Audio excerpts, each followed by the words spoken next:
Tutto è cominciato con la password del Wi-Fi. Sì, sembra una cosa banale e di poco conto, eppure non è così. Al giorno d'oggi la password del Wi-Fi vale molto di più di qualsiasi altra cosa in tuo possesso.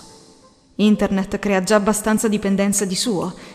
Aggiungi una connessione senza fili ed ecco una specie di droga a tua perenne disposizione, direttamente dentro casa. Conosco persone che pur di non allontanarsi dalla loro preziosissima connessione Wi-Fi rinunciano addirittura a uscire. Mi dirigo alla finestra per contemplare il tramonto. È il mio momento preferito della giornata. Adoro osservare in silenzio il sole che sparisce all'orizzonte e cede il posto alla bellissima luna.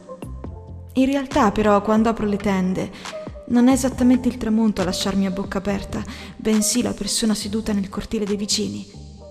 Apolo Hidalgo. È passato molto tempo dall'ultima volta che ho visto uno di loro in cortile. Apolo è il più piccolo dei tre, ha 15 anni. E da quel che ho sentito sembra un bravo ragazzo. Dovrei salutarlo. Ehi, ciao! Sono Raquel, la tua Lo so chi sei. Siamo vicini ormai da tutta la vita. Chiaro. Devo andare. Senti, grazie per averci dato la password del vostro Wi-Fi. Resteremo disconnessi per qualche giorno, visto che ci devono installare una nuova rete.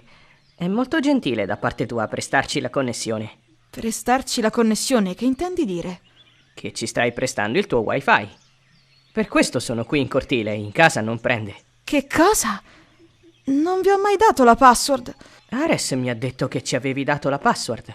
A dire il vero non ci siamo mai rivolti la parola. Mi dispiace, Ares mi aveva detto che gli avevi dato la password, per questo sono qui. Scusami tanto. Tranquillo, non è colpa tua. Ma se tu non gli hai dato la password, allora come fa ad avercela? Ero connesso fino a un secondo fa. Non saprei. Beh, non succederà più. Scusami ancora. Mi soffermo a riflettere, osservando il punto in cui era seduto Apolo, fino a un attimo prima. Che storia è questa? Come fa Ares ad avere la password del mio Wi-Fi? La faccenda si sta trasformando in una specie di poliziesco dal titolo Il mistero della password del Wi-Fi. Chiudo la finestra e mi appoggio al vetro. La mia password è piuttosto imbarazzante e Apolo la conosce.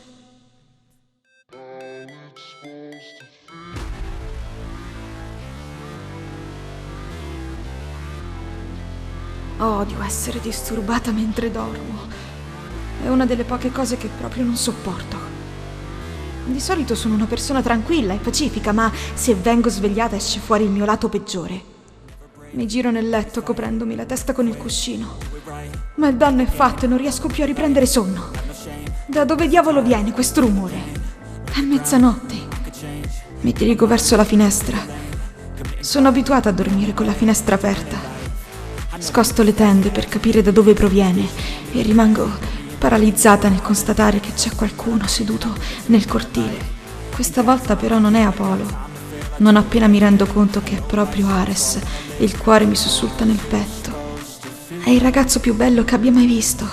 È alto, atletico, ha le gambe muscolose, ha un profilo greco, con gli zigomi sporgenti e il naso affilato. Le labbra sono carnose e sembrano sempre umide. Quello superiore forma una specie di arco, come un cuore, e su quello inferiore porta un piercing quasi invisibile. I suoi occhi mi tolgono il respiro ogni volta che lo vedo. Sono di un azzurro intenso con qualche pagliuzza di un verde impressionante. Ha i capelli nero corvino, in netto contrasto con la pelle bianca e lattea. Sul braccio sinistro ha tatuato un drago tutto ricurvo, che deve essere stato realizzato da un vero professionista.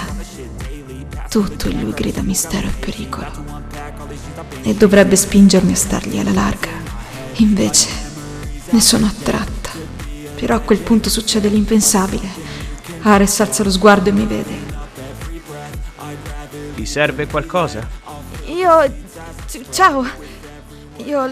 La tua musica mi ha svegliato. Hai il sonno leggero. La tua stanza è abbastanza lontana. Ti serve qualcosa?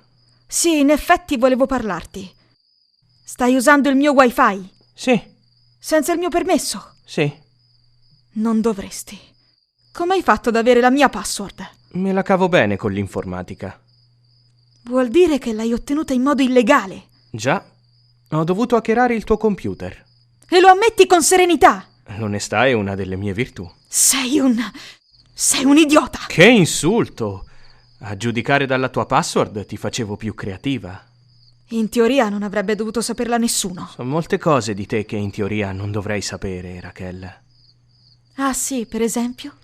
Per esempio, so quali siti visiti quando tutti stanno dormendo. Oh mio Dio, ha visto la mia cronologia. Ho visitato alcune pagine porno, ma per curiosità, per pura curiosità. Non so di cosa tu stia parlando. Oh, sì che lo sai. Comunque, non è questo il punto. Smettila di usare il mio wifi e di fare casino.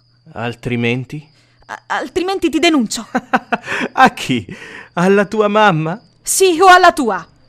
Sta zitta, Raquel. Lo sai che continuerò a usare la tua connessione e tu non potrai evitarlo. E invece sì. No, che non puoi. Se lo dici a mia madre, io negherò e lei mi crederà. Se lo dici alla tua, le mostrerò le pagine che visiti quando sei da sola in camera tua. È un ricatto. Non lo definirei un ricatto, più che altro un accordo. Io ottengo quel che voglio e tu in cambio avrai il mio silenzio. Il tuo silenzio circa un'informazione che hai ottenuto in maniera illecita non mi sembra un accordo equo. La vita è ingiusta, non credi?